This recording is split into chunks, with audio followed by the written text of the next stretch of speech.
Good evening. It's exactly 8 p.m. Cairo local time, and it's time for Panorama News. I'm Tina Hussein, and we start off with our first item. President Abdel Fattah Sisi took part of the sixth round of the EU-Africa Summit, which was held at the EU headquarters in Brussels. In his address to the summit, President Sisi reviews Egypt's vision to support the African continent during the coronavirus pandemic and facilitating the fair distribution and accessibility of all technologies related to the pandemic and vaccine production.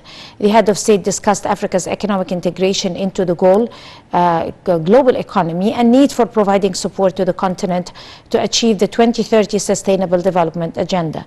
The two-day summit is held under the title Africa and Europe, two continents with joint vision to 2030. The first round of the summit was held in Cairo in 2000 and witnessed founding mechanisms for participation in accordance with the Cairo Plan. On the sidelines of his visit to Brussels, President El-Sisi held talks with Belgian Prime Minister Alexander De Croo with the attendance of the delegations of the two countries. Separately, the President met with EU Commission Chief at the European Union headquarters in the Belgian capital, Brussels. Ursula von der Leyen. President El-Sisi expressed his appreciation of the Egyptian-European relations, stressing the interest in developing them and deepening the traditional partnership between Egypt and European Union. For her part, EU Commission Chief welcomed President El-Sisi at headquarters of the European Union. She expressed her keenness to maintain regular communication in light of Egypt being an important strategic partner of the European Union.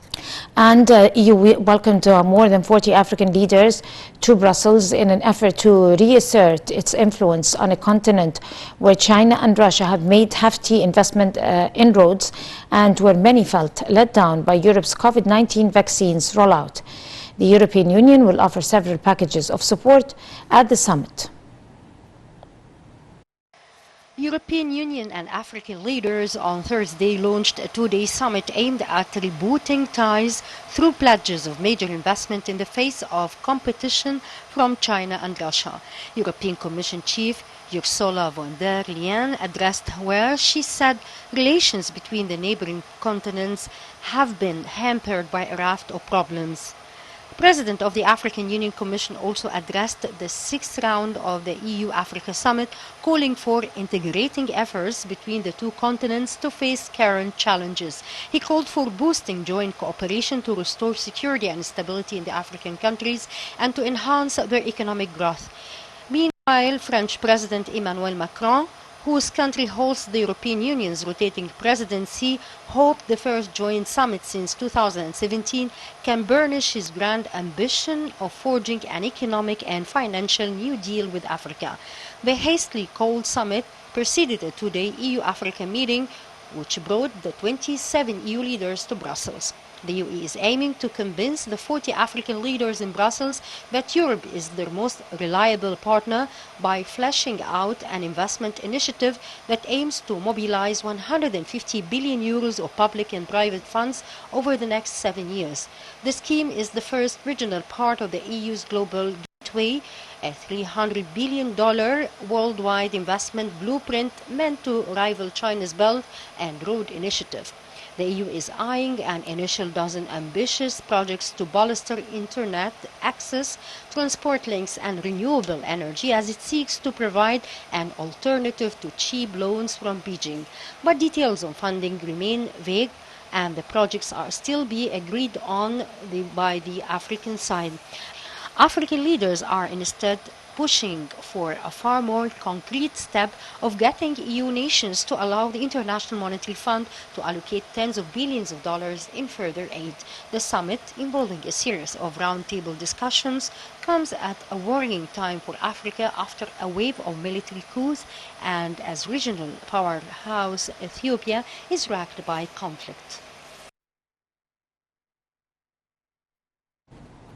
Minister of Defense and Military Production, General Mohammad Zaki, said the armed forces are able to secure the state's borders and defend Egypt's national security with its developed armament in all army segments.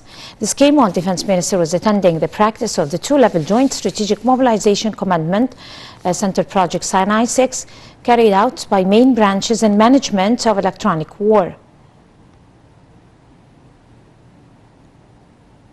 The Egyptian and Spanish naval forces conducted naval exercises crossing the Northern Fleet area in the Mediterranean Sea with participation of the Egyptian frigate Sagam Taba and Spanish frigate Victoria. This came out of the Egyptian naval forces' efforts to strengthen the naval security in the Mediterranean Sea operation field.